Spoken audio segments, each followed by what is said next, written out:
Welcome and hello, everyone. I'm Lisa Holladay, Chief Experience Officer at Tiger 21. Thank you all for joining us today for Redefining More to Power Your Well-Being, the Art of Human Optimization.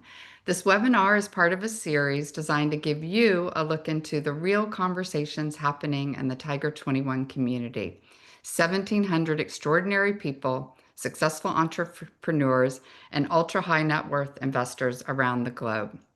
Tiger 21 brings together an exceptional group of wealth creators to navigate issues and opportunities and learn from the collective intelligence of accomplished peers. In addition to wealth preservation, health, wellness, and longevity are among the most popular topics we explore in the Tiger 21 community. I'm thrilled to welcome our special guest today, Dr. Christopher Camp. Thank you, Dr. Camp. Thank He you. has quite the impressive resume. He's sports medicine surgeon at Mayo Clinic, host of the Human Optimization Project podcast, medical director, team orthopedic surgeon, and director of high performance for the Minnesota Twins Baseball Club. And as if that wasn't enough, he's also the team orthopedic surgeon for the Minnesota Lynx WNBA team. Our discussion today will center around human optimization and how actually doing more can power your wellness and overall well being. We also have with us Mike Casey from Mayo Clinic Executive Health Program, one of our benefit partners. Through this program, Tiger 21 members enjoy dedicated liaison access to personalized, comprehensive health assessments and world-class medical expertise. Thank you to Dr. Camp and Mike and the Mayo Clinic team for collaborating with us on this presentation. We will have time at the end to take questions for our panelists, so please type them into the Q&A box, include your name and location along with your question, and we'll leave time at the end. So with that, let's get started. So our first question for Dr. Camp. Dr. Camp, when we talked earlier, you told me, I've never been busier, but I've also never been more fulfilled. I don't think that's something you often hear from individuals. So can you talk a little bit more about how you got where you are today? Sure. Yeah. So, my path is interesting and it is an eclectic mix of different things that I do. So, traditionally, my primary role or my first full-time job, as my wife calls it, is orthopedic surgeon at Mayo Clinic. So, do sports medicine surgery, where I'm busy treating athletes of all ages and ability levels, just trying to get them healthy and get them back out there doing the things that they love. But I also have a lot of other things that I'm really interested in: research and education and team coverage and things that I really enjoy. I'm super passionate about, and they're all good things. And I recognize sort of as I advanced through my career, there were more opportunities and more things that I wanted to do.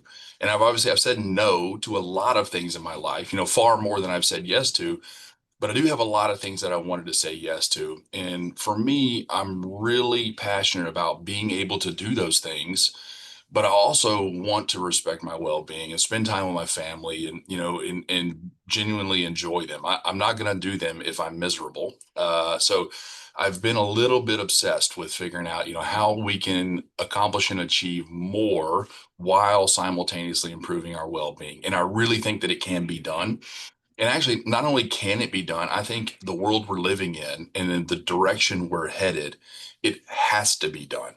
So it's not one of these things where we say, is it an option or is it even possible? It's actually, it is a must. And so I think for us to survive in 2025 and beyond, and definitely for us to thrive and to be able to separate ourselves from others and live the kind of lives we all aspire to, it is an essential core tenet that we all have to do. So for me, this concept of being busy and doing the things that you want and making progress and performing at a really high level while also improving your well-being at the same time, like that is the core of human optimization for me.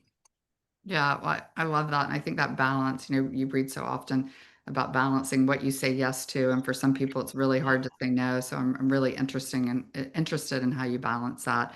But I'd love for you to define exactly what you mean by human optimization.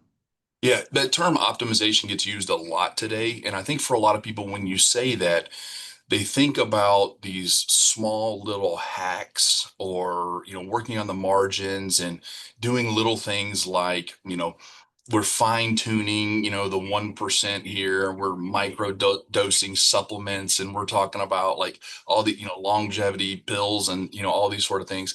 And for me, that's not what it is. Like that is a component of it for some people. And I'm not saying those things are bad, but in reality, most of those things are relatively low leverage items. They actually require a fair bit of work, and then the return on investment for those is actually quite minuscule.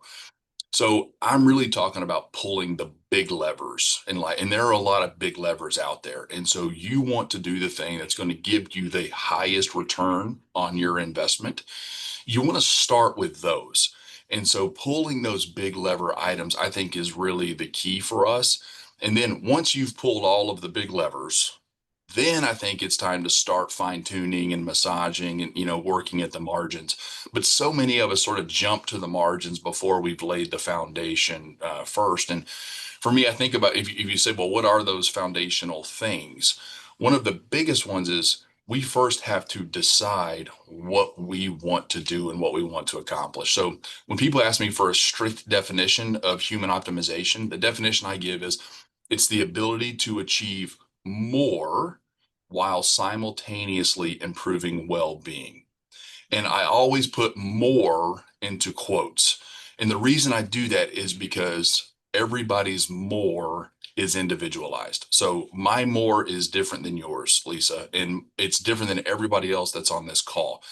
And even if you say, well, the thing I really want to work on is leadership skills, and somebody else over here wants to work on leadership skills. It still looks different because the life we're living, the roles we play, like each of us, we want to be the best leaders we can, but we're going to apply that in different ways. We have different starting points, we have different educational needs and ways that we learn. So the approach still has to be unique and it has to be individualized. So leadership is just one example of a domain that I think of in human optimization. And I think of it really as 10 different domains. There's a lot of ways you could do it, but for me, there's 10 different domains, and it's things like sleep, nutrition, physical health, exercise, leadership, cognition, social and interpersonal relationships, personal growth, productivity, and well-being.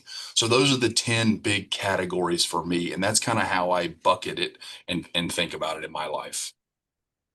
Well, first of all, I love your definition or, what optimization is for you, what's your more, and maybe that what your more is the filter that can help you decide what goes in the what I say yes to column and what goes in the no and help you prioritize.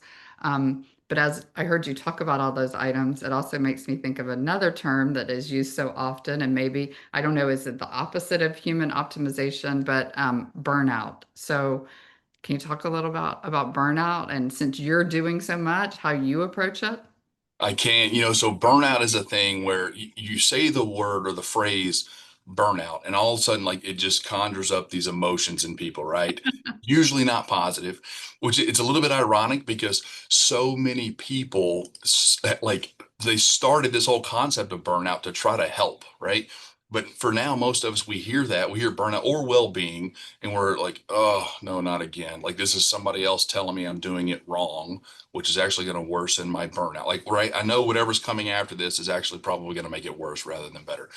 So I actually love talking about burnout for this reason because I think there's a lot of negativity and misperception around it. I'm somebody I really like mental models for breaking down sort of complex things. And so I have like a simple mental model that I use for burnout. That in anytime you have a model, some people will think it's too complicated, some will think it's too simple, but this works really well for me. So I'll share that with you. And I think of burnout in a really simple equation. It's basically burnout equals your stress divided by your joy. And that is an oversimplification, but I think it's really helpful. So if you think about it that way, if you want to reduce your burnout, the way you can do that is you either decrease your stress or you increase your joy, which is in the denominator. So that I think gives a little bit of a framework to think about. Okay, if I really want to do something about this, that's the structure that I can use that will help me do it. And so then you say, okay, well, how do you do that? How do you decrease stress? And then how do you increase joy? And I actually think that there are like some good kind of rules of thumb and places that you can start. So if you boil it down to its most essential elements, think about stress first. Like, how do we decrease our stress? There's really two ways. One is you remove stressful things from your life, and then the second is that you try to increase your stress threshold. So basically, you increase your ability or tolerance to handle stress. So decreasing stressful. So the first thing, decreasing stressful events, I think is important. It's really helpful. We should all try to do that. The problem is most of us and most of the people that are listening to this webinar live a life that is probably pretty busy. It's high energy. It's super active. You've got a lot of responsibilities. So you've probably already eliminated the things you can. And now you're stuck with a bunch of things that you can't get rid of. It's the nature, it's the tax you're paying on your job and your life and your choices, and you can't get rid of them. So there's some part of it is just like accepting, okay, this is the hard part of this job or this role.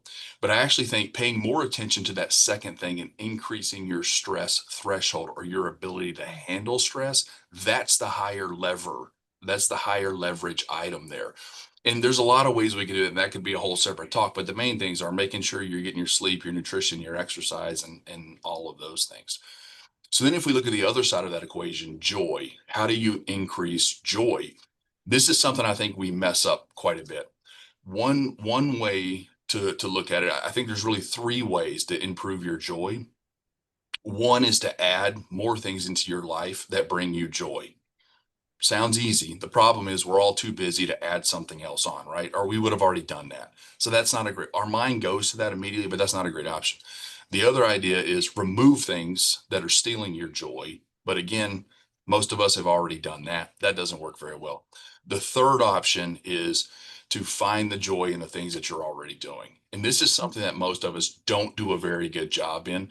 Most of our lives that we're living, it's hectic, it's busy, it's chaotic, and we don't pause to see the joy in what we're already doing. Like, we all went into this for a reason. No matter what you're doing, there is some reason somewhere along that, and we lose sight of that. And so, I actually think if I'm ever struggling with joy, I think the best way to go about that is to actually look for the joy in the things I'm already doing. That's the lowest hanging fruit. That's the high leverage item there, which I think can be really helpful. And a lot of people say, well, what do you mean? What is the joy in what I'm doing? There's a lot of confusion around that. And if you look at sort of all the world's research and literature, our joy really comes from three things, no matter who we are, what type of person we are. And those three things are usually fulfilling our purpose, making meaningful progress on goals that matter to us, and genuine social connections. Mhm. So if you really want to increase your joy, those are the three things you got to do. You got to tie it back to your purpose. You got to make some meaningful progress and then have genuine social connections. So if we go back to that equation of burnout is stress divided by joy. To decrease your stress, you can either remove stressful events or increase your stress threshold. And then if you want to increase your joy, the three ways you do that are increasing your purpose or connecting things to your purpose, enjoying some progress that you make and taking time to enjoy it, and then meaningful social interactions. So that's five things right there that you can do total to try to work on that burnout equation. And the problem is, most of us, when we look at burnout, we go to that first one. Well, how do I remove this stressful stuff from my life? Which is actually the thing that we have the least amount of control over. We have very little control over that. We actually have much more control over the four other items in that list.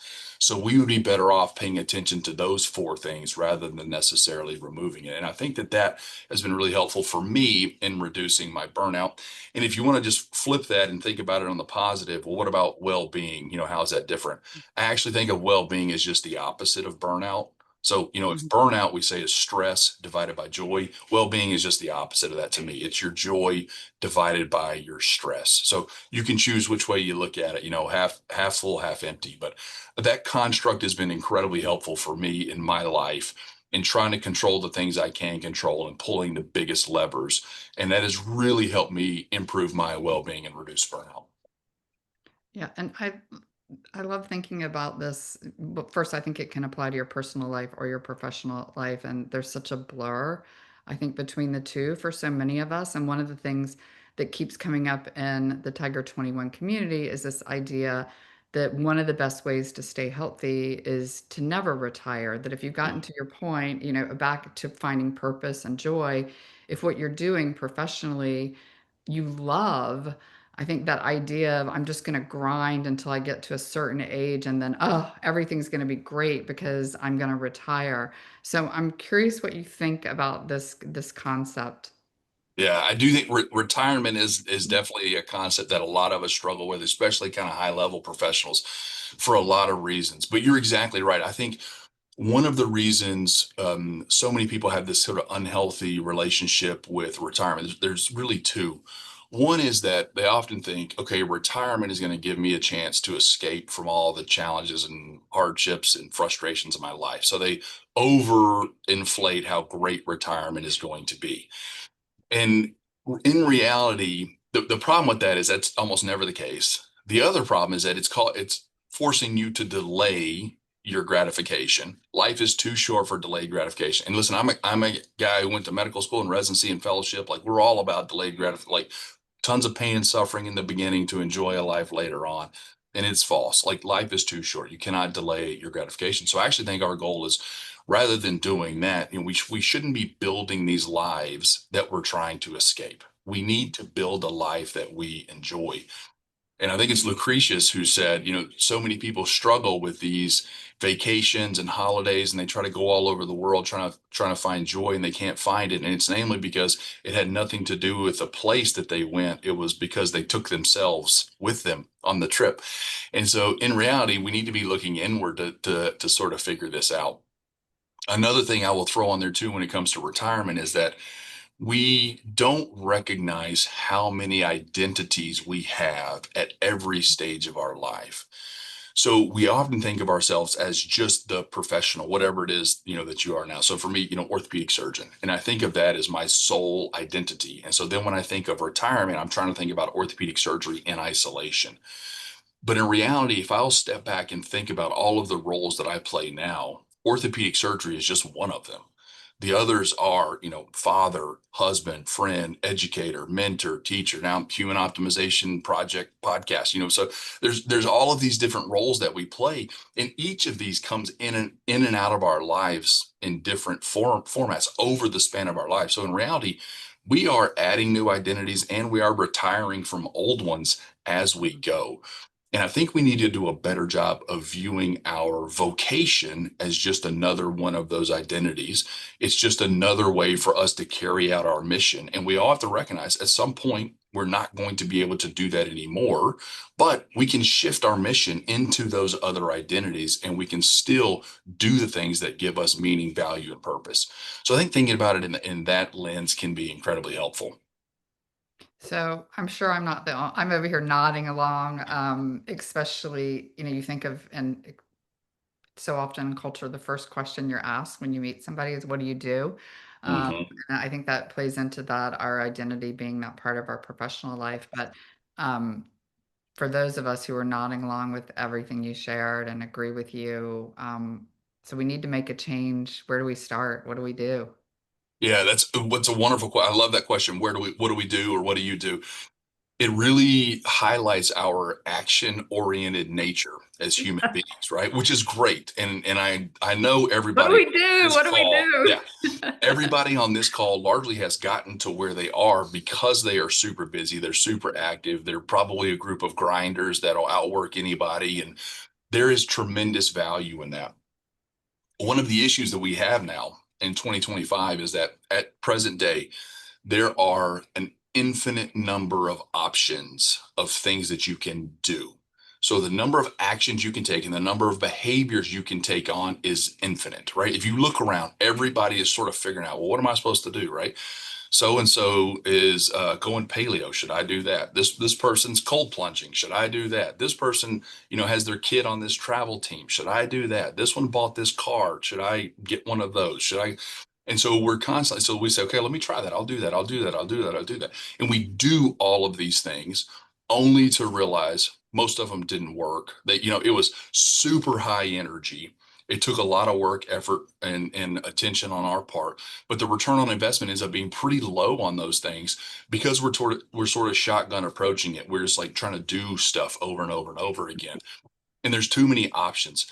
So before we do, or before we have a change in behavior, we need to take a step back and say, all right, how can I first understand this thing and improve my knowledge?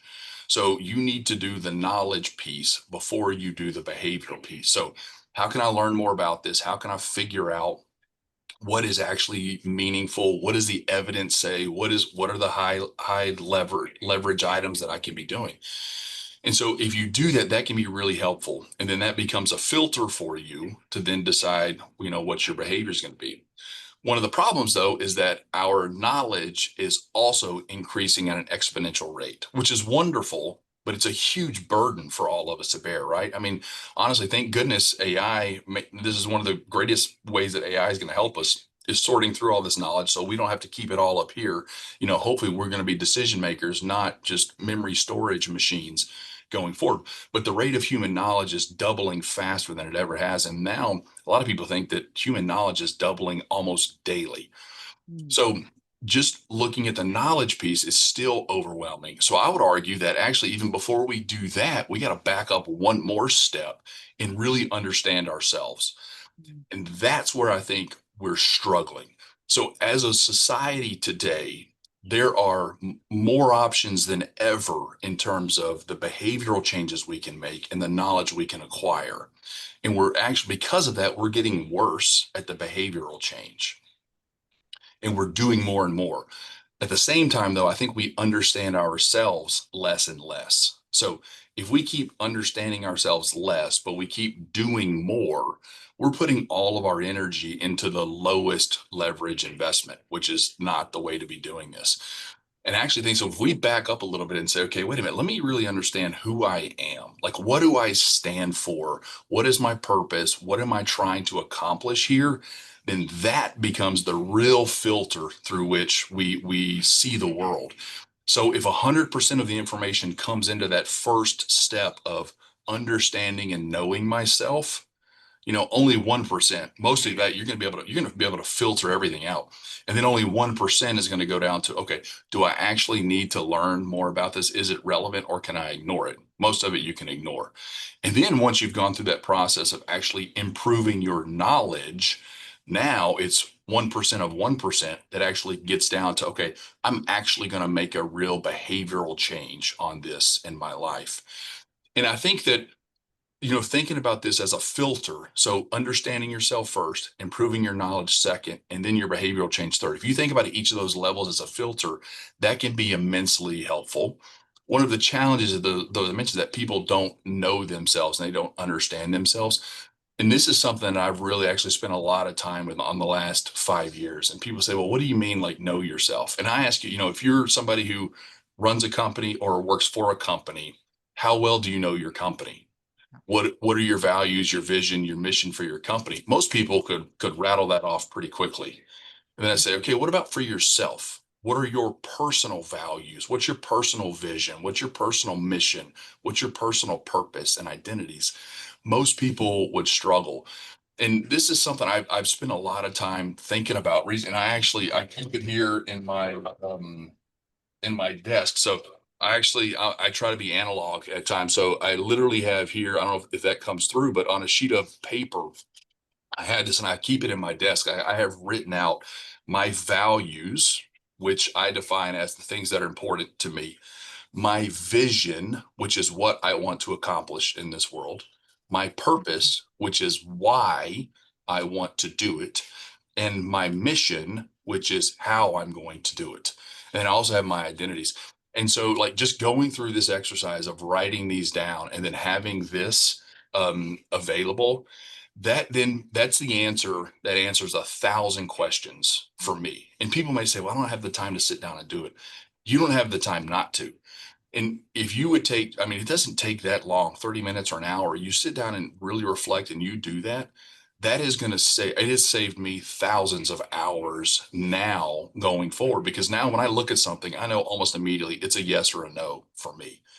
And I tend to be much more accurate on the yeses and the nos too. Like I say yes to the right things more often and no's to the right thing more often. So that I think is immensely helpful. So think about that construct a little bit rather than just starting with action or behavior. Back up, prove knowledge, and know yourself first. So right now we do this backwards. We got to start at the top and work our Mhm. way down. Okay, I do not have a notepad in my desk drawer to pull out to show our audience. So I've got a new project to work Got some on. work to do. Yeah, it sounds really purposeful, and also Mm, I think depending on where you are in your life, it's always a good time to check in. So let's say we've used that system. We've I don't want to say we've done the work, but we've taken the opportunity to really um, understand ourselves and what we want out of this incredible life we're given, and we filtered out the noise. And now you have something you really want to pursue with mhm, intentionality. mhm. What happens next?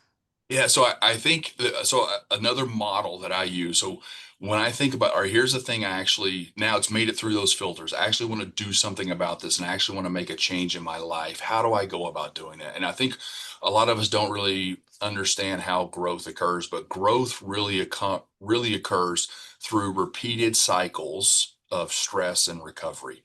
Mhm. And so one of the ways I think about this is that if you look at your effort level on a scale of 0 to 10, okay, like if you're up around range, 8, 9, 10, super high effort, that's where growth really occurs. Mhm. And it's uncomfortable, it's high energy, it's mentally taxing, physically taxing, can be really challenging. You're borderline, sort of at the zone of your what you can accomplish.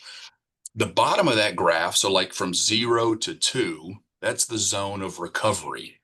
So that's where you're actually filling your cup up and you're doing things that really restore you.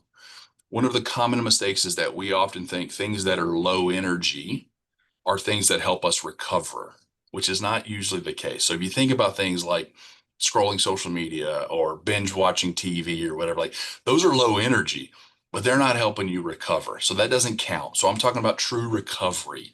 And that list of recovery things is different for everybody. I actually have a list of things that that I use to recover from. And you would look at it and think, oh, that's weird. I disagree with you, which is fine. Everybody has their own list. We have our own things that fill our cup. So you got to figure out what that is.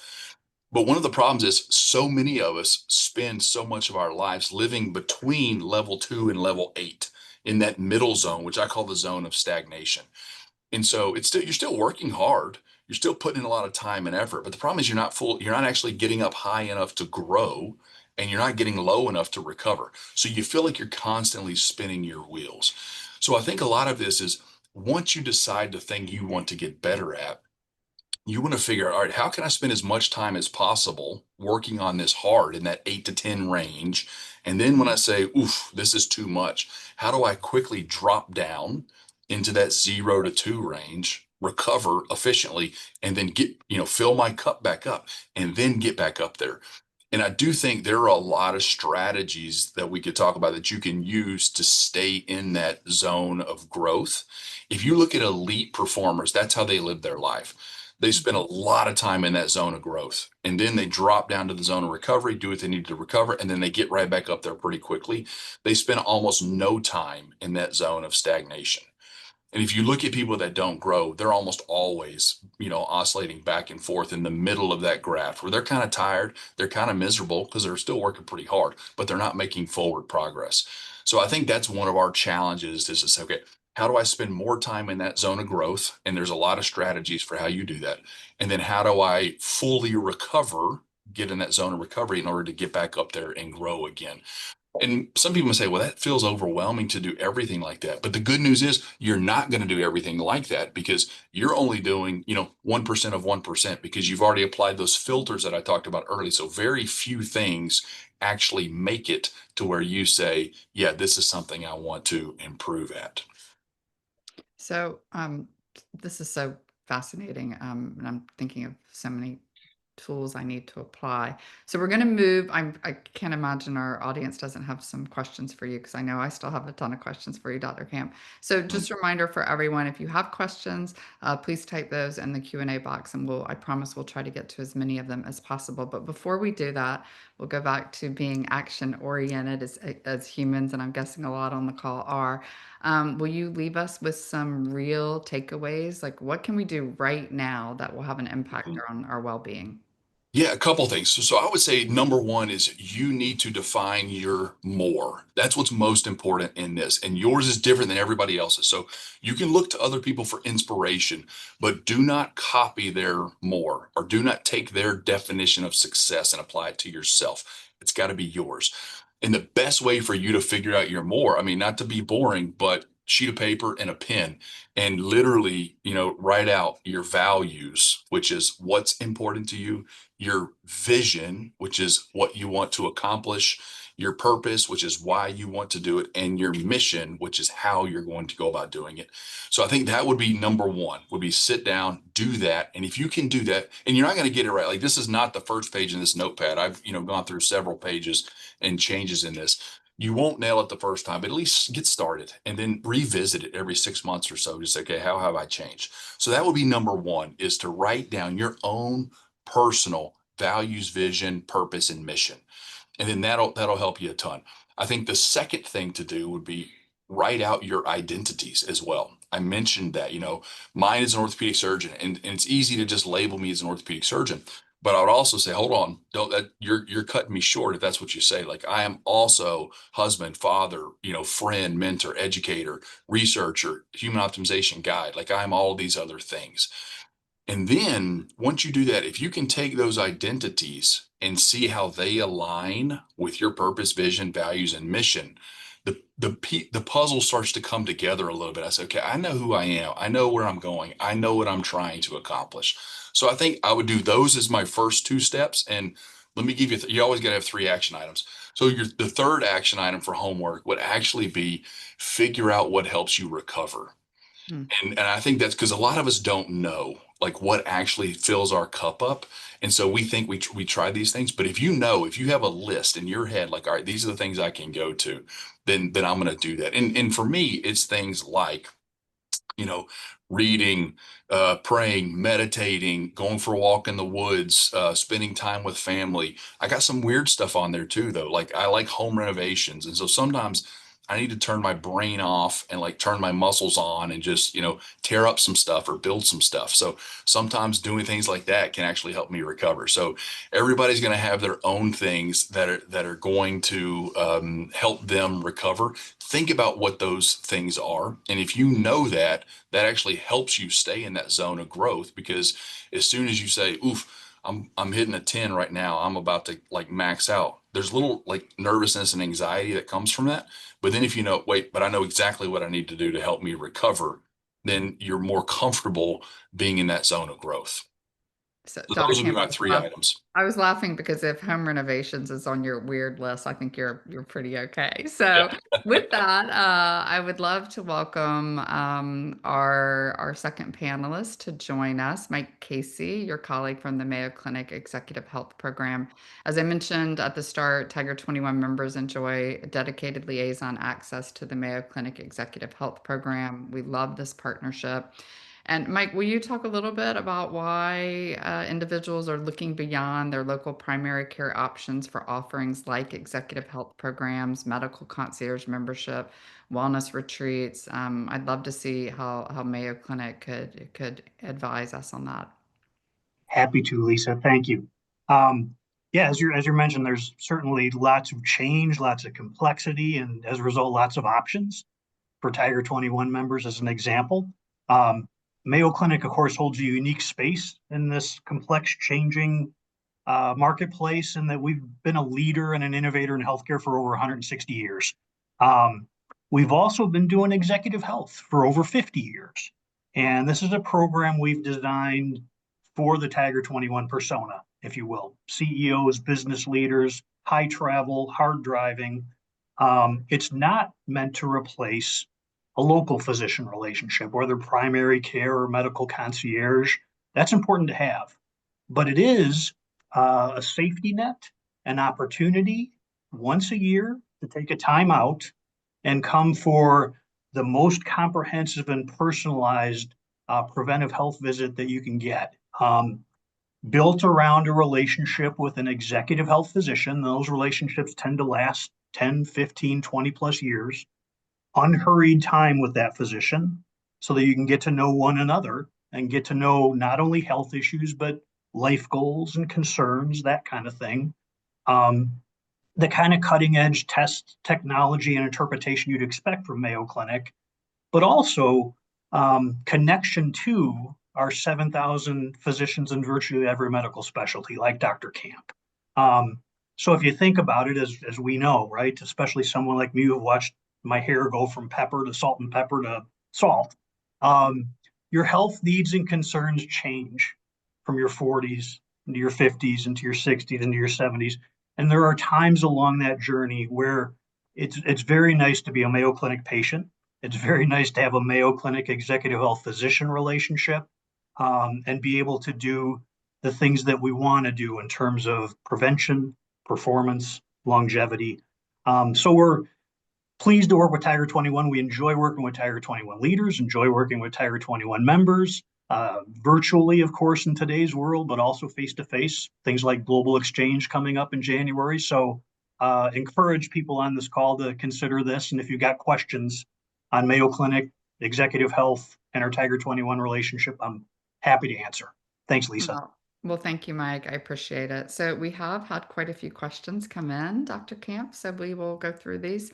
I love this question because I think it's super fascinating and also wonderful that women's professional sports are getting so much attention. It's really a period of growth for women's sports. So, as I mentioned during the introductions, in addition to you working with the Minnesota Twins, you also work with the Minnesota Lynx WNBA team. So, will you talk a little bit about your role and what you've seen in treating female high performance athletes, maybe compared to especially their male peers?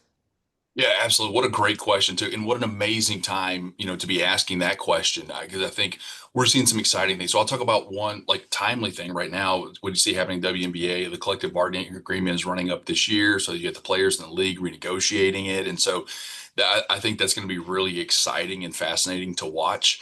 But what we are seeing this huge, surge in interest in women's sport, which I think is really driven by increased attention and recognition of the value of what they're doing and the level of, how elite they are playing. I mean, that the sport has evolved so much, and the world society has recognized that as such. And now that has allowed them to achieve things that they haven't done in the past. And one of the things that I love that we're seeing in the WNBA and really across all of women's sports is you're starting to see positive synergy and positive feedback. So we have these athletes that are super talented. They've always been super talented, but are continuing to get better. They're getting the interest, and now there's more attention. Now there's more resources, and so now, like at an individual team level, we're able to pay more attention to all of these other factors too. So we're talking about sports psychology. We're talking about sleep. We're talking about nutrition. We're talking about exercise. Like we're adding in all of these different layers. We're doing workload monitoring and injury prevention, and so as you do that, you keep layering on these things, and really a lot of those are just kind of different domains of human performance. So as we keep adding on and pulling big levers, then you see, okay, now the on-court product improves and the performance improves, and they keep getting better and better and better. So then we keep adding more. So I think the WNBA is just such a great example of how they have pulled big levers, which have just resulted in positive synergy that keeps feeding forward. And it is amazing to watch. Yeah, awesome. This is a question. I love this because so many of our Tiger 21 members are entrepreneurs. The question from one of today's guests is, how can entrepreneurs in high pressure industries, especially those of us in luxury and concierge sectors, balance ambition with genuine well-being and sustainability in how we lead and grow? Mm. So one of the key things of doing is that whatever it is you're doing as an ambassador for a luxury brand or whatever, if it aligns with what gives you meaning and purpose, then it will elevate your well-being. So I think that the main thing is to understand whatever it is you do, professionally, ensure that it aligns with your purpose and values and vision and everything else you're doing. And honestly, I think that the work that the Tiger 21 group does can absolutely do that. It goes back to like finding the joy in what you're already doing. There may be times where you say, I'm not seeing it. I say, look a little bit harder, like look in at yourself, see what matters to you and what your purpose is, and then find that in the thing that you're doing. And then you realize, oh, that actually is bringing me joy. I want more of it. I'm going to do more. I'm going to perform higher, and that's going to simultaneously increase my well-being. So you don't necessarily have to see the two as a trade-off. So many people think that, oh, I can work harder and I can increase my performance, but my well-being is going to suffer. That's true, but that's only true if you have misalignment between what you're doing and what brings you joy. So if you can find the joy and purpose in what you're doing, then it is going to bring your well-being up, and both of them will increase simultaneously. Wonderful. Okay, my last question. Um, what do you wish either one of our attendees or what would you wish we would have asked you today that we didn't? One of the questions I think a lot of people ask me is they're surprised that I'm talking about this as an orthopedic surgeon. They think, well, what, like, well-being, and you're talking about joy and all this, like, isn't that a little bit woo-woo? And, how do we balance that with these hard chargers that we deal with? It's like, I hear you. That's me. Like, I'm a very hard charger. I'm still, I work a lot of hours and I totally get it. One of the things I would encourage people and tell them to do is that everybody approaches this differently. And that's okay. That's good. That's what needs to happen. But one of the keys is, I think, as you're working through this whole concept of human performance and human optimization and making yourself as good as you can be, you also need to think a little bit outside of yourself. So in human optimization, if you just focus on the self, in its very nature becomes somewhat selfish, which ultimately is not always super fulfilling. So if you can find some way to make your purpose outside of yourself as well, that will drive a lot more meaning. And that looks different for everybody. And that might be just helping that one client. It might be helping this entire company. It might be a higher power or faith-based or spiritual, whatever. It looks different for everybody. But some of us need to take care of we all need to take care of ourselves, but then we need to be able to do so we can help somebody else put their oxygen mask on the plane as well. So in some way, tie this to something that is also outside of you or beyond yourself. Then I think it can be incredibly meaningful and powerful. So that's one thing you don't want to miss. I always say I end every episode of the podcast by saying, remember to live intentionally, consistently, better. Keep striving to be the best human you can be so you can give your gifts back to the world. Mm. And I think that last part is really critical. Like, you want to do this so you can give back to the world in whatever way it is you're meant to do it. And that's different for all of you, but in some way, give it back. Oh, I love that. Dr. Camp, thank you so much. This was just wonderful. And thank you, Mike. We're so appreciative of Mayo Clinic for taking the time to join us today and share your expertise, but also clearly your passion. So thank you. For our guest today, thank you for taking the time to join us so that we will send the recording of this event as well as a PDF summary of the takeaways to the email you registered with. And if you're interested in learning more about becoming a Tiger 21 member, please visit us at tiger21.com. And if you'd like to learn more about the Mayo Clinic Executive Health Program, we have the QR code for you to scan on the slide right now. You'll also see a QR code on the slide so that you can learn more about the Human Optimization Project podcast. I know I'm going to be adding that to my list of podcasts.